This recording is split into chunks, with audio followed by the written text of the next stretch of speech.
Chers auditeurs et auditrices, merci de suivre Trompette prophétique.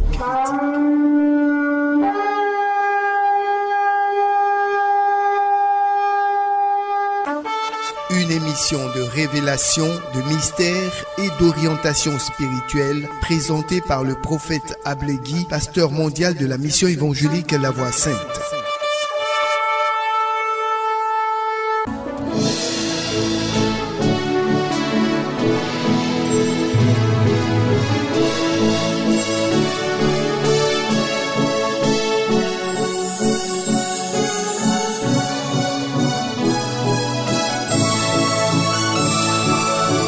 Aujourd'hui, nous allons nous retrouver devant la parole dans le livre de Romains 9, à partir du verset 21 à verset 23, et plus d'ailleurs jusqu'au verset 28. Il est écrit à partir du verset 18. Ainsi, il fait miséricorde à qui il veut, et il endurcit qui il veut. Seigneur, nous te rendons grâce pour cet instant béni. Nous te disons merci parce que ton esprit est là et a pris toute la place qui sied à sa gloire.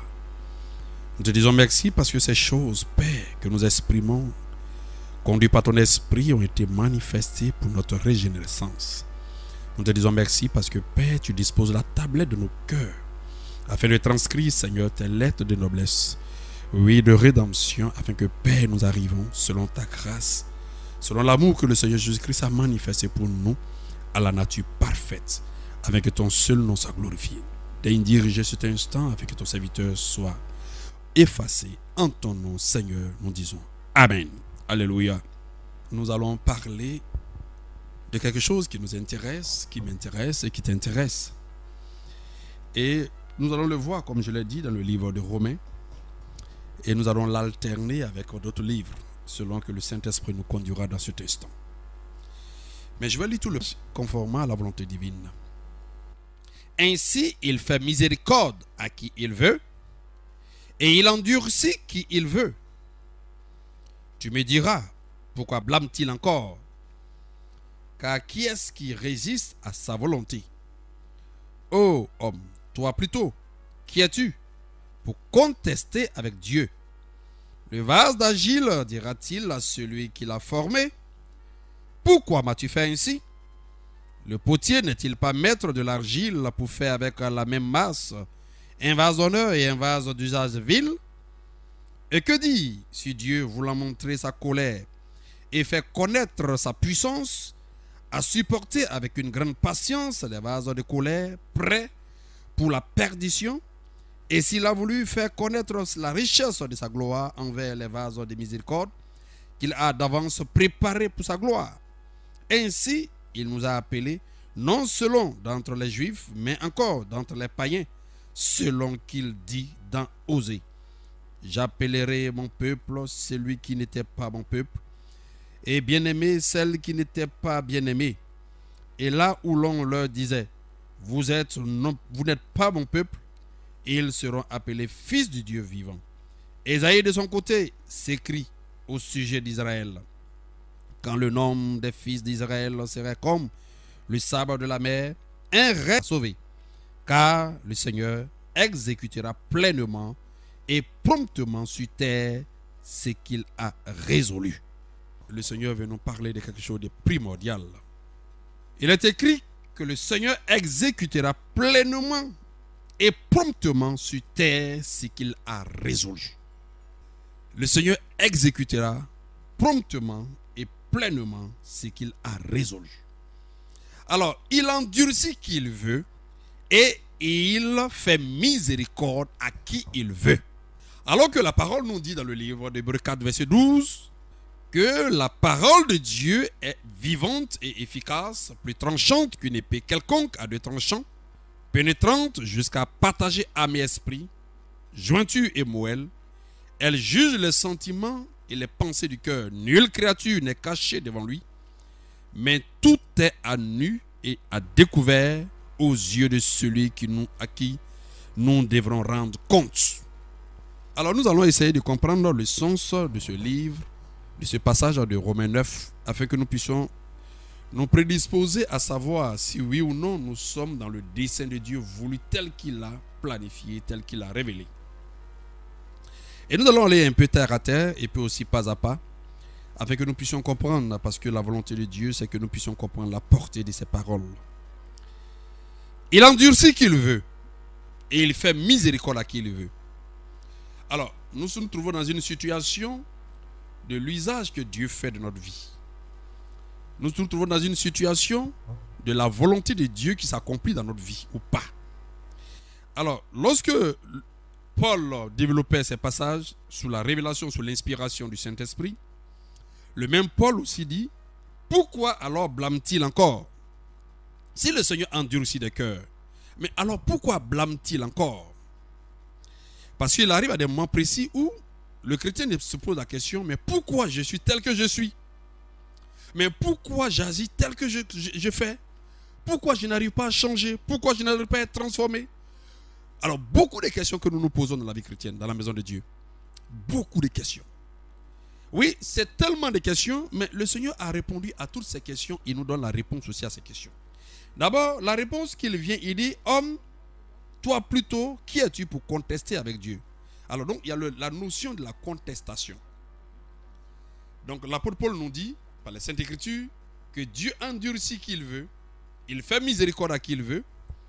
Et à la question de savoir s'il endurcit lui-même, pourquoi blâme-t-il celui qui l'endurcit? Et la réponse est que, mais pourquoi alors nous contestons aussi avec Dieu? Ça veut dire que la contestation nous conduit à être endurcis.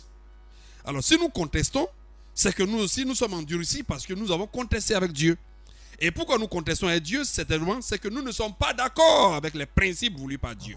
Nous ne sommes pas d'accord avec les principes édictés par Dieu. Nous ne sommes pas d'accord avec le projet que Dieu a mis lui-même conformément à la transformation ou conformément à son dessein ou à l'accomplissement du dessein dans notre vie. Dans le livre de Hébreux que je rappelle chaque fois, il dit la parole est une épée quelconque à double tranchant, pénétrante jusqu'à partager âme et esprit, moelle et jointure.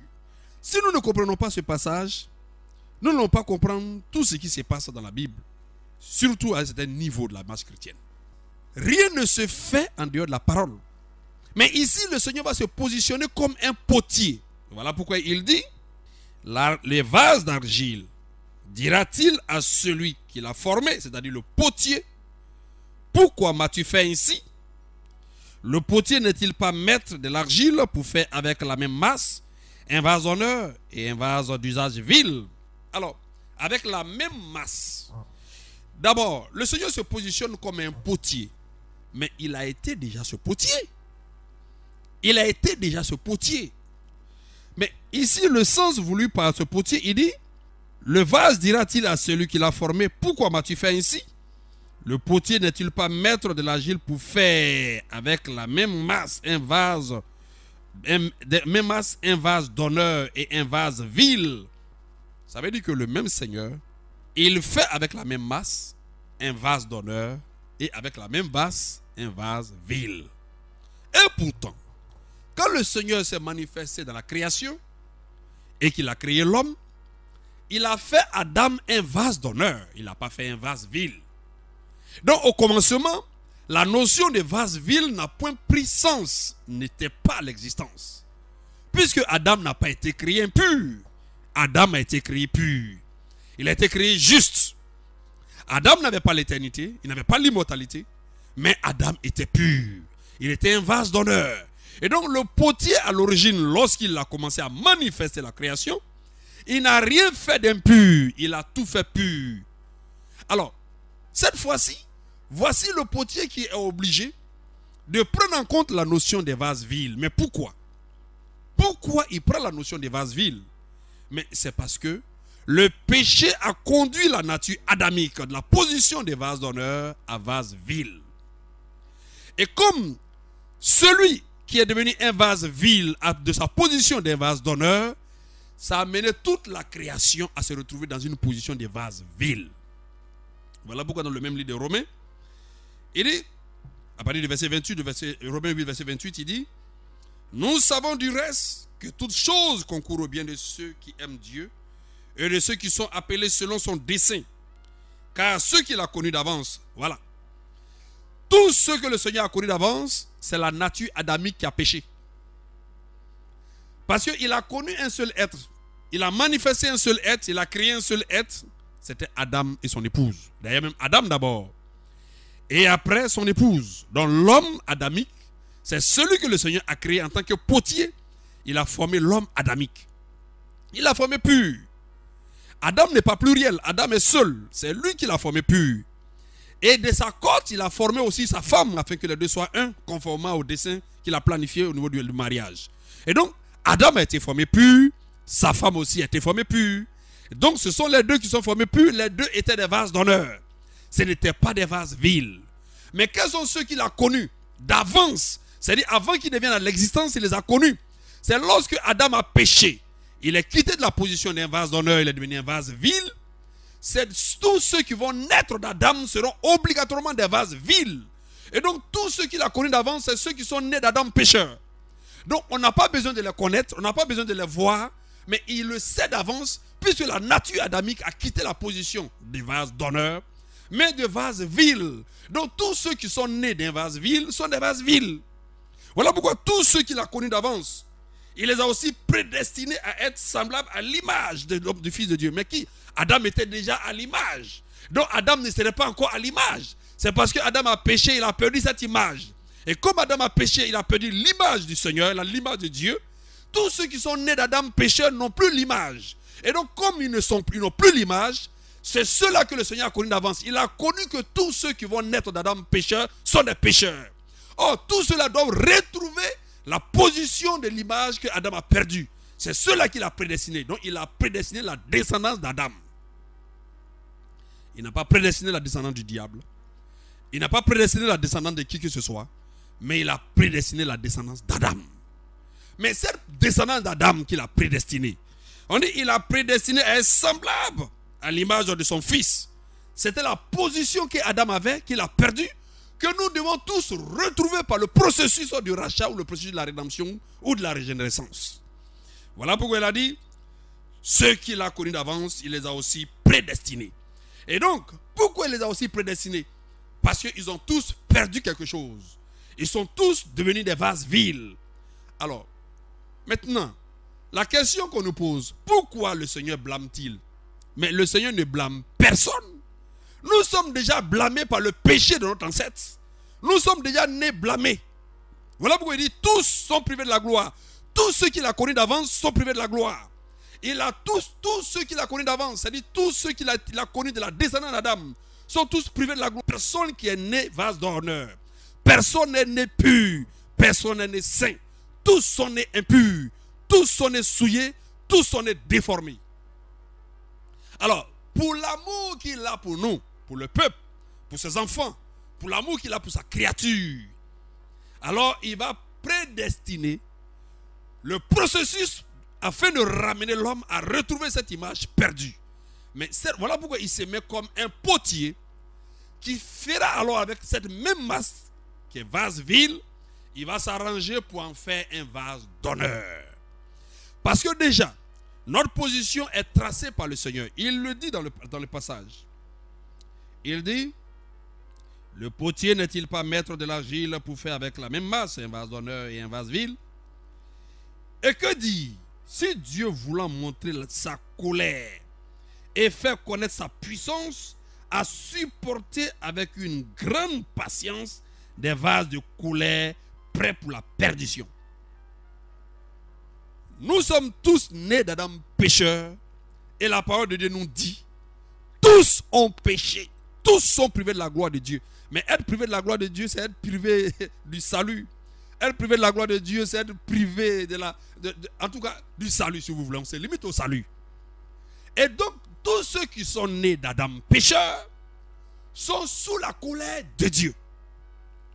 Donc, nous tous qui sommes nés d'Adam qui a déjà péché, nous sommes nés sous la colère de Dieu. Et donc, nous sommes déjà tous sous la colère. Il n'y a pas un qui a été épargné. Il n'y a pas un qui va dire, lui, il est né épargné. Tout le monde est tombé sous le coup de la colère de Dieu, car tous sont privés de la gloire de Dieu. Tous ont perdu l'image d'Adam, l'image de Christ. On dit alors, s'il a manifesté une patience, alors, donc c'est la patience que Dieu manifeste envers tous ceux qui ont péché. Alors, pour revenir de manière terre à terre, ça veut dire quoi? Le Seigneur se positionne comme un potier. Parce qu'il l'a fait au début en donnant des vases d'honneur à l'image d'Adam qui était dans le jardin d'Éden. Mais lorsque Adam a péché, alors Adam a changé. Parce que son péché a conduit à deux situations.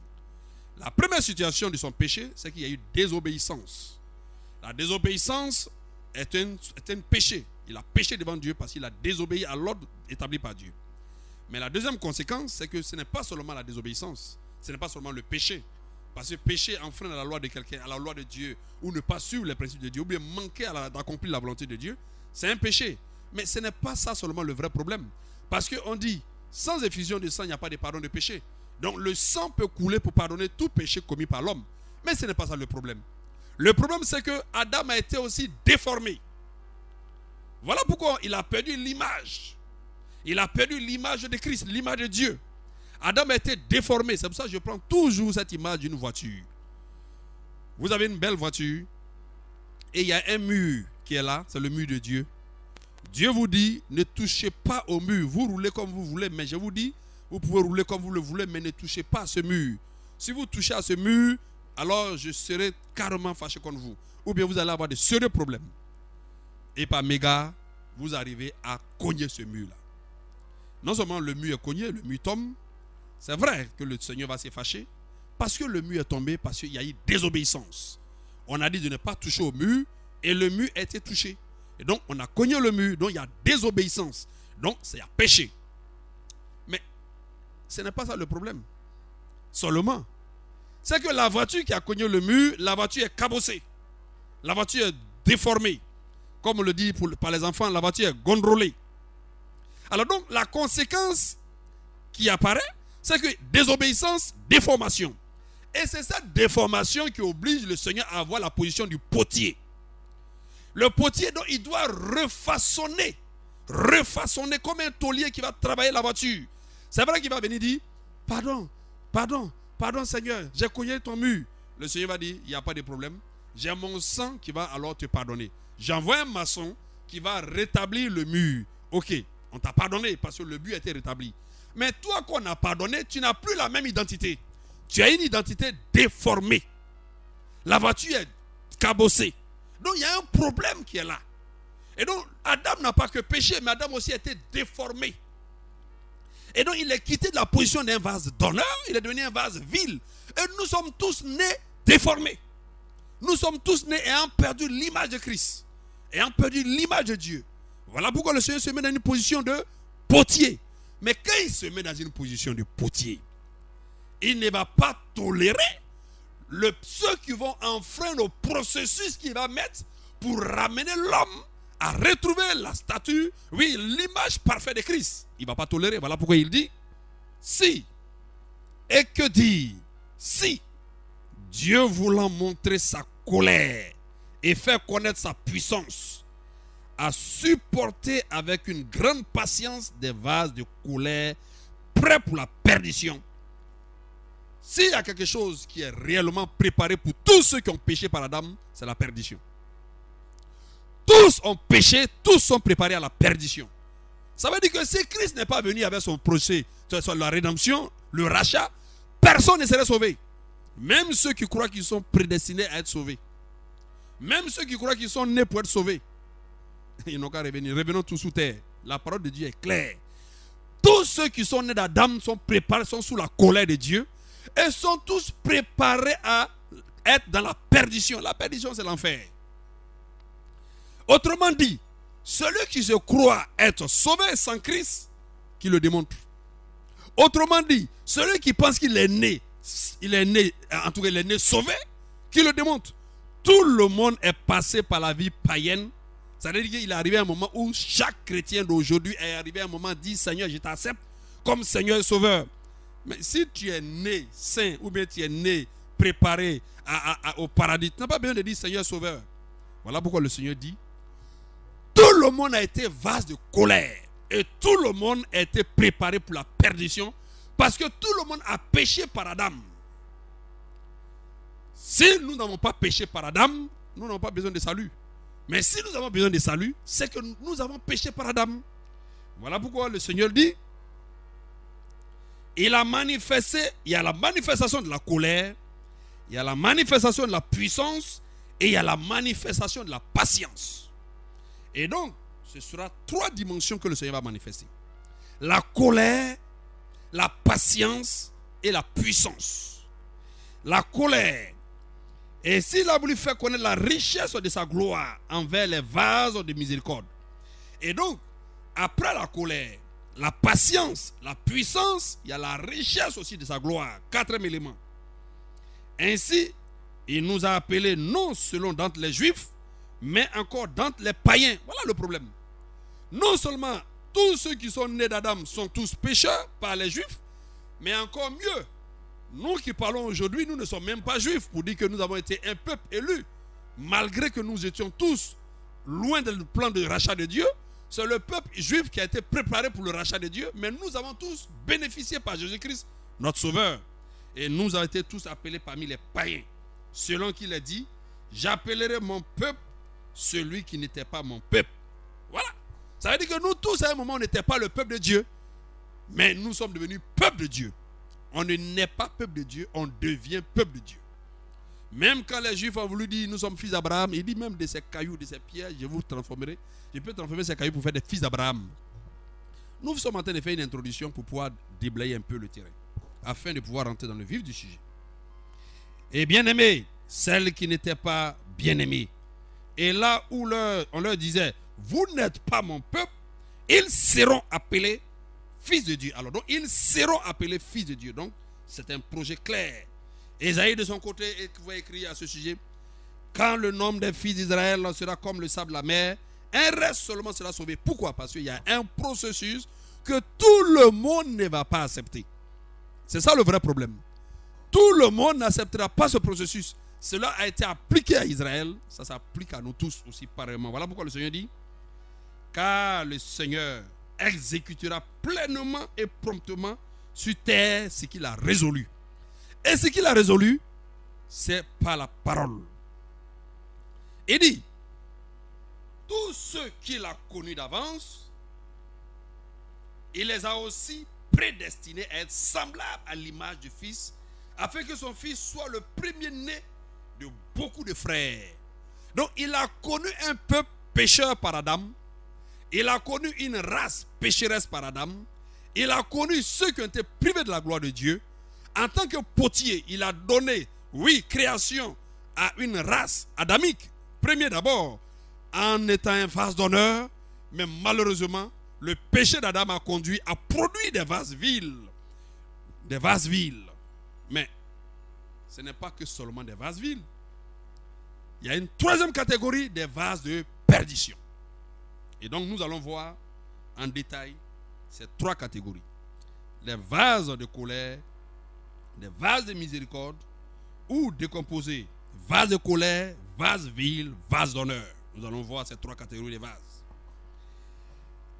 Et ceux qu'il a prédestinés, alors donc tous ceux qui ont été prédestinés, ils ont été prédestinés à être semblables à l'image de Christ. Ils ont été prédestinés. La prédestination a été rendue possible que par le rachat. La prédestination a été rendue possible que par la rédemption. La prédestination, c'est-à-dire c'était un projet de Dieu qui permet de passer d'une position de perdition à une position d'homme sauvé, ou de la perdition à la gloire. Et donc, comment passer de la perdition à la gloire? Ça ne se fait que par le processus de la rédemption. Comment passer des vases de colère, oui, à nos vases de miséricorde? C'est par le processus de la rédemption. Voilà pourquoi tous ceux qu'il a connus d'avance, pécheurs par Adam, privés de la gloire de Dieu, il les a aussi prédestinés au travers du processus de la rédemption à retrouver l'image de Christ. Et parmi ceux-là, ceux qu'il a prédestinés, il les a aussi appelés. Voilà. Ceux qu'il a prédestinés, il les a aussi appelés. Et ceux qu'il a appelés, il les a aussi justifiés. Ceux qu'il a justifiés, il les a aussi glorifiés. Donc, il y a ceux qui sont glorifiés, il y a ceux qui sont justifiés, il y a ceux qui sont appelés, et il y a ceux qui sont prédestinés. Et en dehors de ceux-là, nous allons voir aussi, comme on l'a dit, ceux qui sont de la perdition. Mais tout ceci ne peut se faire que par la parole, que je vais relire encore. Car la parole de Dieu est vivante et efficace, plus tranchante qu'une épée quelconque à 2 tranchants, pénétrante jusqu'à partager âme et esprit, moelle et jointure. Elle juge les sentiments et les pensées du cœur. Nulle créature n'est cachée devant lui, mais tout est à nu et à découvert aux yeux de celui à qui nous devrons rendre compte. Alors, tout ce processus du potier qui va permettre, avec la même masse, de sortir des vases vils et des vases d'honneur, nécessite que cela se fasse par la parole. Rien ne se fera en dehors de la parole. Si nous négligeons ce processus, nous n'avons rien compris. Alors, nous commençons par le potier avec des vases de colère. Les vases de colère ont été rendus possibles dans la création par le péché adamique. Lorsque Adam a été créé dans un dispositif parfait. Il avait son esprit, il avait son âme et il avait son corps. Son esprit avait une conscience bien animée, bien éveillée. Et il avait conscience de la présence de Dieu parce qu'il savait qui était Dieu, parce que Dieu s'est révélé à lui. Il communiait avec Dieu par intuition parce qu'il recevait au travers de son esprit tout ce qui émanait de Dieu. Et Adam pouvait communier avec Dieu dans un moment d'adoration ou dans sa communion afin de pouvoir se rendre compte qu'il appartient totalement à Dieu et dans un univers purement spirituel. Adam pouvait voir la puissance glorieuse de Dieu, la manifestation de Dieu. Et l'esprit d'Adam était totalement, manifestement parfait. Ce Adam n'avait pas seulement que son esprit. Adam aussi avait son âme. Et l'âme d'Adam avait aussi une dimension qui se manifestait au travers de sa pensée. Adam pensait, il réfléchissait, il était intelligent. Adam aussi avait des sentiments. Il manifestait aussi des appréciations. Adam avait aussi une décision parce qu'il avait ce libre arbitre, donc il avait une volonté. Et donc l'esprit d'Adam était en communion avec son âme. Et donc quand Dieu parle à Adam, Adam perçoit les choses de Dieu, qu'il épouse, qu'il accepte, qu'il s'approprie et agit et exécute conformément à la volonté ou au dessein de Dieu. Pour preuve, le Seigneur a demandé à Adam tout simplement, lorsque ce dernier se retrouvait dans la solitude, que cette solitude a été constatée par Dieu lui-même, il dit, il n'est pas bon que l'homme soit seul. Il dit, je lui ferai une aide semblable. Mais à cela, il a fait venir devant Adam des animaux qu'il a formés, conformément et contrairement aussi aux animaux terrestres. Mais c'est cette fois-ci des animaux de champ.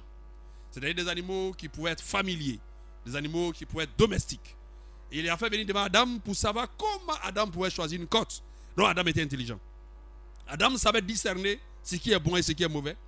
Mais quand il dit mauvais, c'est-à-dire qu'il savait apprécier ce qui était bon pour lui ou ne pas apprécier.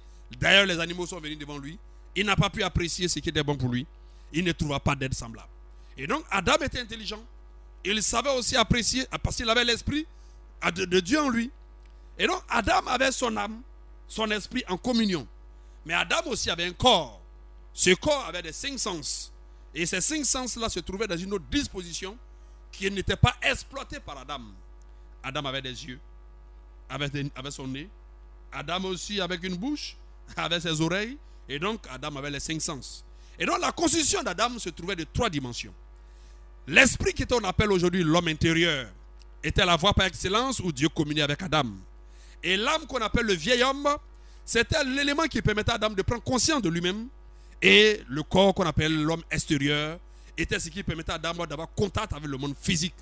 Donc lorsque Adam a été créé, la communion entre son corps, qu'on appelle la chair, avec son âme, n'était pas aussi développée comme la communion que son âme avait avec son esprit. Et donc il y avait une certaine distanciation de la prise en compte des œuvres du corps. Plutôt mieux, il prenait en compte les œuvres de l'esprit, c'est-à-dire il marchait selon Dieu, selon le principe de Dieu. Donc il marchait en esprit. Et donc, la communion de son âme et de son esprit était tellement parfaite que Adam était vraiment un homme parfait. Et sa chair n'avait pas de pouvoir sur lui, n'avait pas d'hégémonie sur lui, n'avait pas de contrôle sur lui.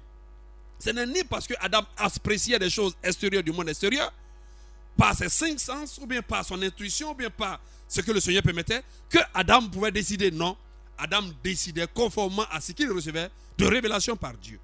C'est ce Adam-là qui est né pur. On n'a pas dit créé pur. C'était Trompette prophétique, une émission de révélation, de mystère et d'orientation spirituelle avec le prophète Ablegui, pasteur mondial de la mission évangélique La Voix Sainte, Cocody Rivera Les Jardins face, pharmacie Notre-Dame des Grâces.